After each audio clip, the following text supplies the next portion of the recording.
Vous vous demandez peut-être ce que je fais installer à l'avant de ce gros camion. Eh bien, je suis curieuse de découvrir et de partager quelques moments de la vie d'Audrey. Audrey est la toute première femme sourde en France à avoir eu son permis poids lourd. C'est vrai que sur les 3000 femmes conductrices de poids lourds, je suis la seule sourde. Ça fait drôle quand même. Et bien sûr que je suis fière d'en être arrivée là.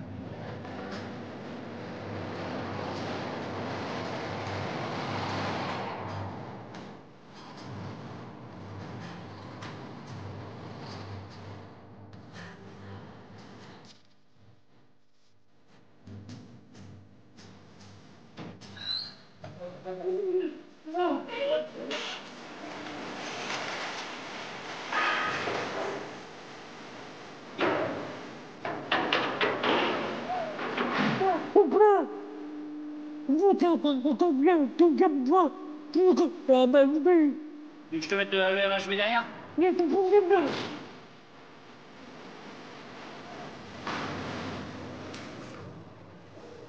Vous arrivez à vous comprendre? Ça va? Je lis sur leurs lèvres. Ils parlent lentement, donc j'arrive à suivre, ça va.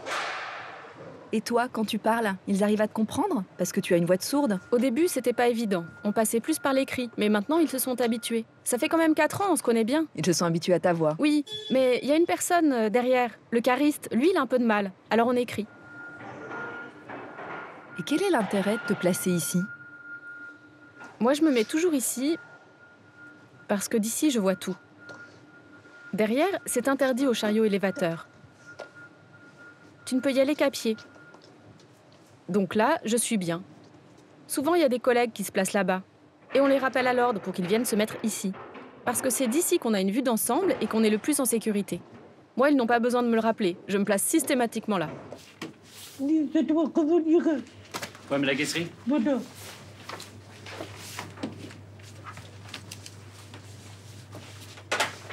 Alors. Vous connaissez Audrey depuis un certain temps? C'est une femme qui conduit des gros camions. Et en plus, elle est sourde. Vous en pensez quoi? Ah bah, on est très contente de l'avoir, Audrey. C'est vrai que ça nous change un peu de milieu homme, on va dire. Mais si, ça crée un peu l'équilibre. Mais oui, c'est grave de travailler avec une femme, ça nous change un peu.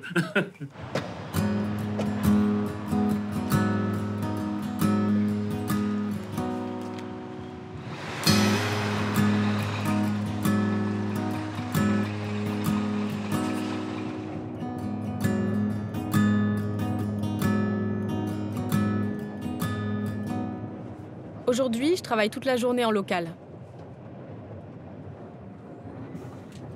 C'est beaucoup d'allers-retours, c'est assez physique.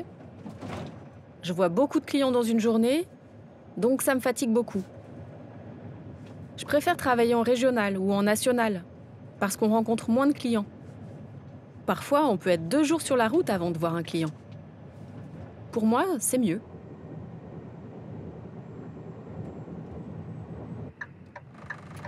Attention. Regarde là. La ligne blanche. Je l'ai vue, je m'arrête. Elle regardait à droite. Je lui ai dit attention. Mais en fait, elle regardait dans le rétro, là. Ça m'a déstabilisée. J'ai eu peur.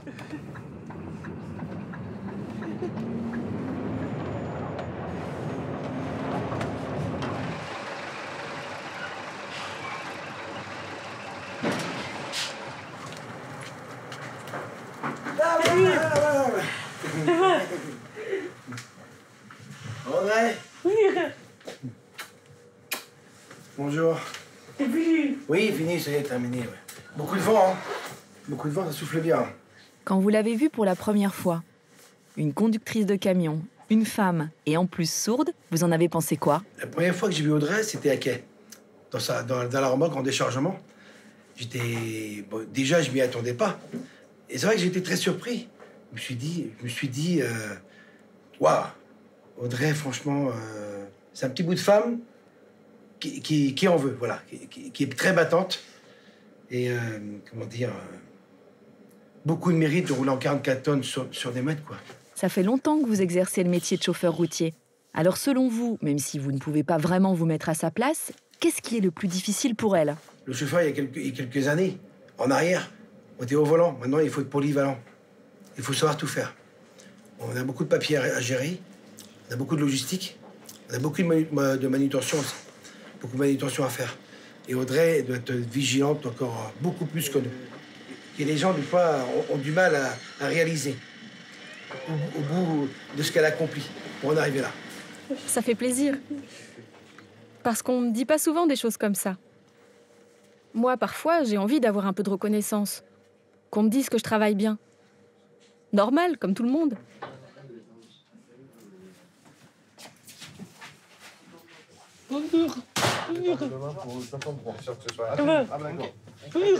Est-ce que vous savez si ça va être un jour? C'est bien quoi? C'est bon? J'aime pas le tour, j'aime tout quoi. Il y a un deuxième tour à faire? C'est un tour quoi. Impeccable.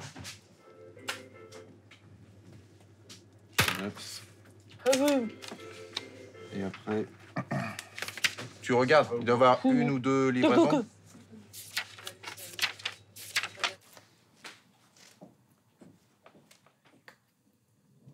Dans votre entreprise, en tout, vous avez combien de salariés? Combien de chauffeurs routiers? Dont combien de femmes? Donc nous sommes 220 collaborateurs et nous avons 190 conducteurs routiers, dont 4 femmes. 4 femmes seulement?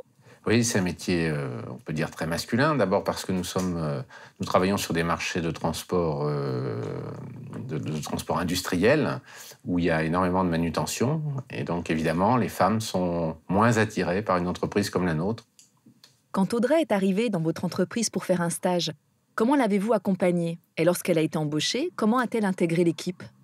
Pour moi, l'idée, c'était d'assurer sa sécurité avant tout et de tenir compte de ses particularités pour qu'elle puisse être en sécurité. On a aménagé aussi son temps de travail.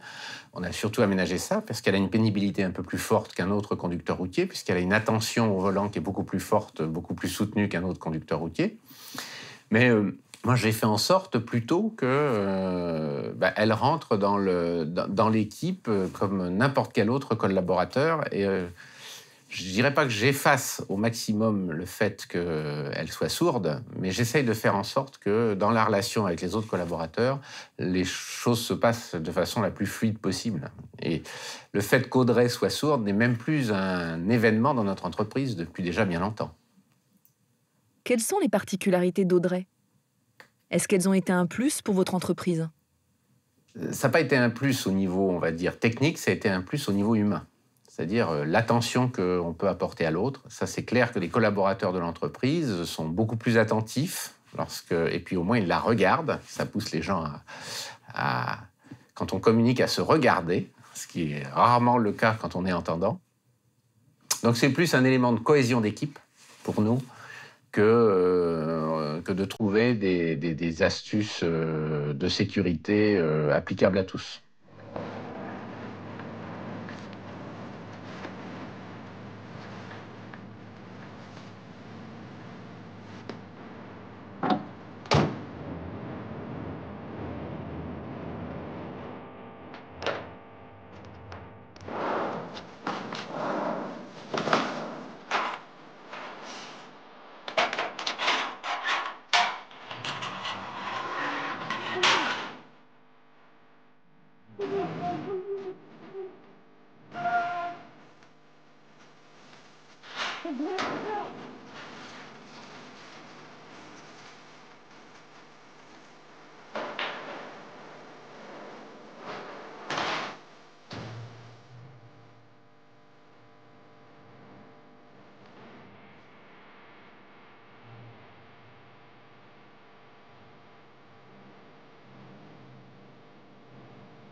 Quand moi je parle pour commander un sandwich, tout le monde me regarde.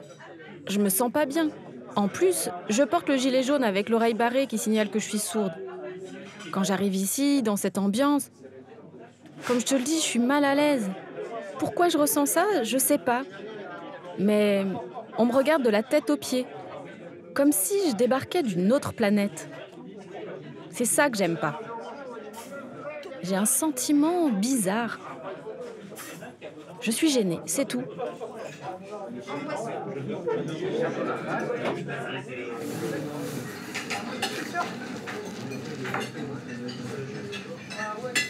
Ah, camion. Oui, gros, long, ouais. International. Elle, c'est une femme. Et en plus, elle est sourde. Ça vous étonne qu'elle conduise un poids lourd? Comme vous? Oui, ça me surprend un peu. Ah non, c'est bien. C'est l'égalité des sexes, en fait, c'est bien. C'est l'égalité des sexes. Très bien. Ben, on va pouvoir conduire ensemble, tous les deux. Ça doit être très bien. Peut-être que l'égalité des sexes, c'est très bien, mais on n'a pas la même sensation, peut-être, quand on est un homme ou une femme au volant, je sais pas. Je ne sais pas. Et ce serait quoi, ces sensations différentes entre hommes et femmes? Je sais pas, par rapport... c'est vrai que c'est quand même des machines, c'est assez impressionnant quand même, conduire un gros truc, c'est quand même la maîtrise. Merci. Dans leur camion, les hommes mettent souvent des posters de femmes nues. Je pense qu'on en voit de moins en moins, même avant il y avait des fournisseurs qui donnaient ce genre de calendrier, maintenant je pense pas qu'ils le donnent. Hein. Je pense plus qu'il y a ça. Hein. Je pense que la page a été tournée par rapport à ça. Maintenant, on met des calendriers peut-être plus modernes, plus d'actualité, je sais pas. Maintenant, c'est vrai qu'il y a des calendriers avec des hommes nus aussi. Donc, pourquoi pas les mettre dans les camions? C'est vrai. Moi, j'ai pas besoin d'afficher ça. J'ai mes petits cheveux en plus. Ça me suffit. Bel étalon. Elle a un bel étalon. Non. Vous êtes coquins, hein?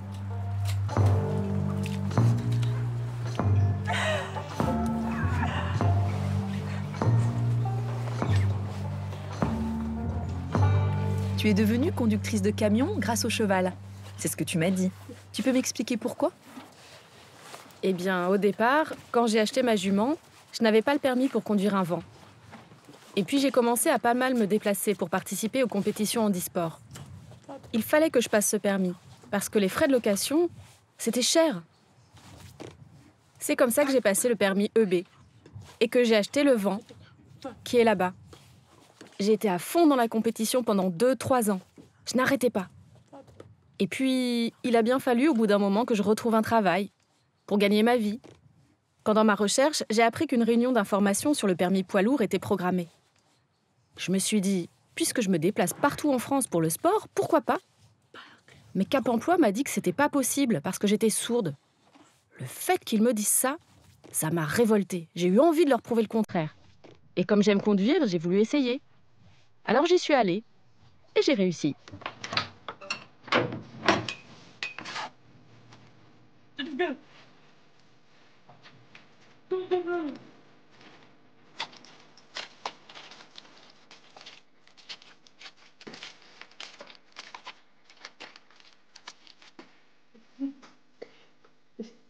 C'est vous, sa maman, qui lui avez transmis cette passion. Vous faisiez de l'équitation avant? J'ai fait aussi de l'équitation, mais elle en avait vu que des photos et je l'avais jamais amenée dans un centre équestre. Je lui demandais ce qu'elle voulait faire. Un jour, et elle m'a dit toujours la même chose, du cheval. Et là, mon mari me dit, l'inscrire au cheval. Alors, c'était une question de finance, en fait, parce que l'équitation, c'est quand même un sport un peu onéreux. Je me disais, ça va pas durer.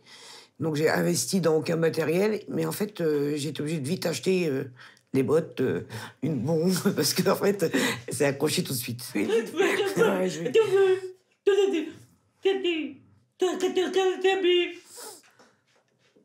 Déjà toute petite, votre fille avait du caractère, du répondant. Comment elle était?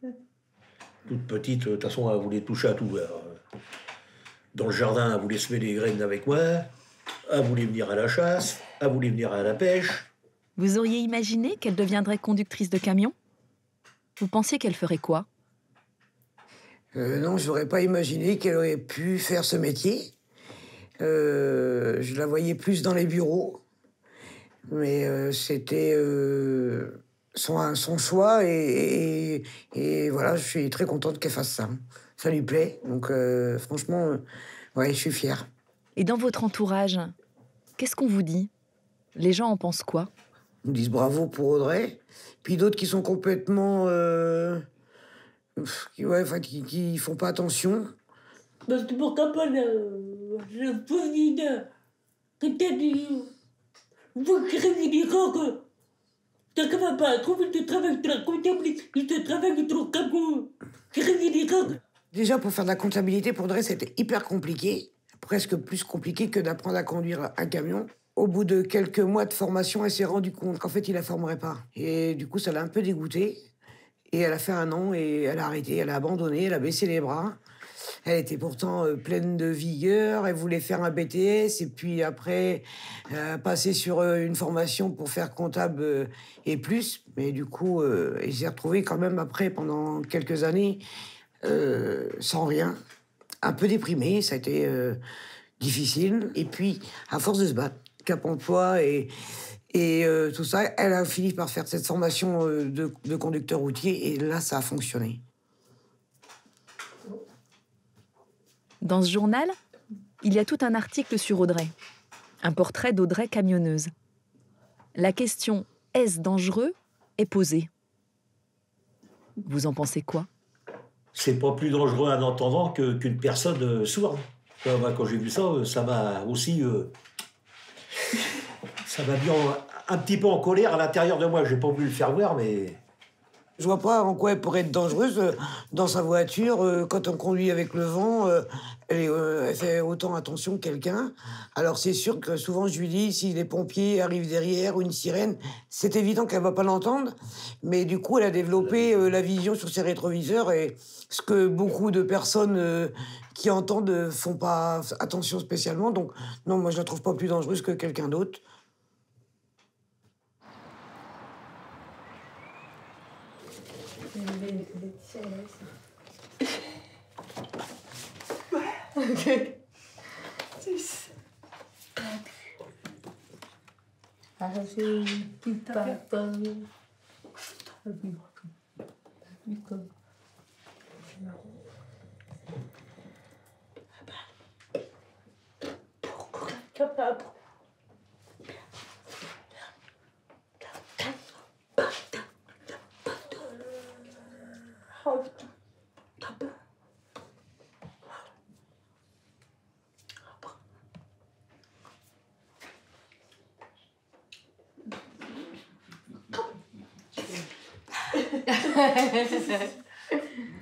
Quand elle était enfant, de la maternelle jusqu'en CM2, j'ai été son enseignant.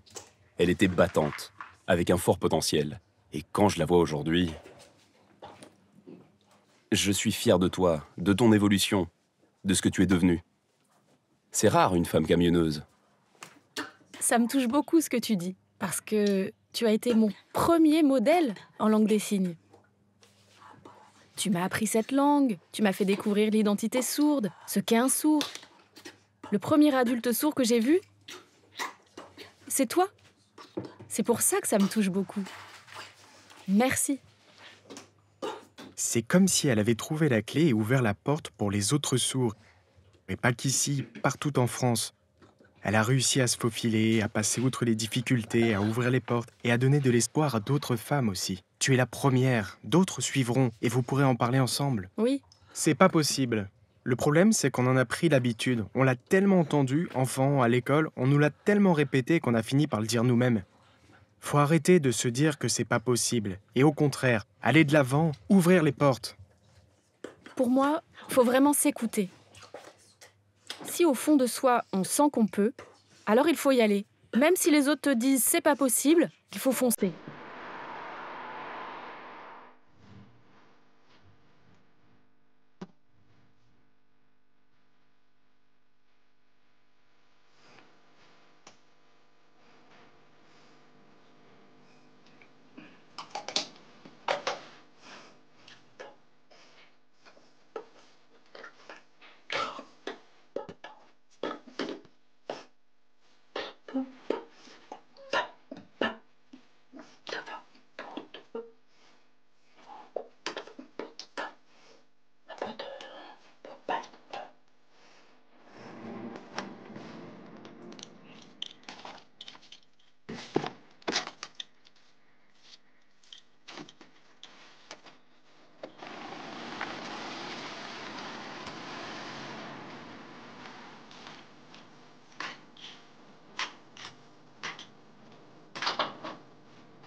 Ouais.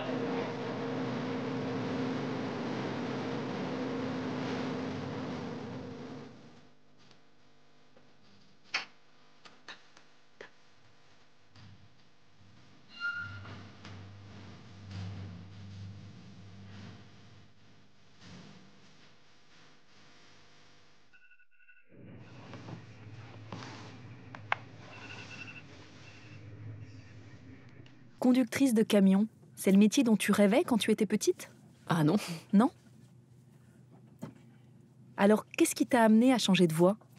C'est quand on m'a dit que ce serait pas possible pour moi, que je ne serais jamais camionneuse.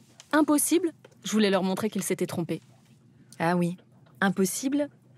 Tu n'as plus supporté d'entendre ça, hein? Oui. Ça a été la goutte d'eau qui a fait déborder le vase. J'avais envie de leur démontrer qu'ils devaient arrêter de penser que les sourds étaient des êtres inférieurs. Je voulais leur faire comprendre qu'être sourd, c'était pas un problème. Cette force, tu la tires de ta colère. Mais cette colère, elle s'est apaisée depuis que tu exerces ce métier? Ça t'a aidé? Ou est-ce que tu gardes encore de la colère en toi? J'avoue que je suis encore en colère. J'ai encore de la colère en moi. Ah oui? Et ça vient d'où? Bah souvent, on me dit encore, c'est pas possible. Par exemple, quand je dis que j'ai le permis, on me dit, mais non, c'est pas possible. Je suis obligée de leur sortir mon permis poids lourd et dire, voilà. Il faut toujours montrer, prouver, fournir des preuves. Et ça, je trouve pas ça normal. Pour moi, c'est pas normal de devoir se battre en permanence. Presque tous les jours, on se bat. Il faut toujours que nous, les sourds, on apporte des preuves. Mais si moi j'abandonne le combat, je risque gros. Mon CDI, si je le perds, je vis comment? J'aurai bien sûr l'allocation adulte handicapé, ok. Mais bon, pour me construire un avenir. Pas la belle vie, mais quand même. C'est important d'avoir une vie sociale. Et tu la trouves au travail. C'est important pour moi. Ça m'apporte beaucoup. Je me nourris des uns, des autres. Sans vie sociale, sans travail, je me sentirais encore plus exclue. Et ça, je veux pas. C'est vrai que je fais les choses pour montrer que les sourds sont capables. Mais est-ce que je fais vraiment les choses pour moi? Ça, je sais pas. En revanche, ce que je sais, c'est que le cheval, oui, je le fais pour moi.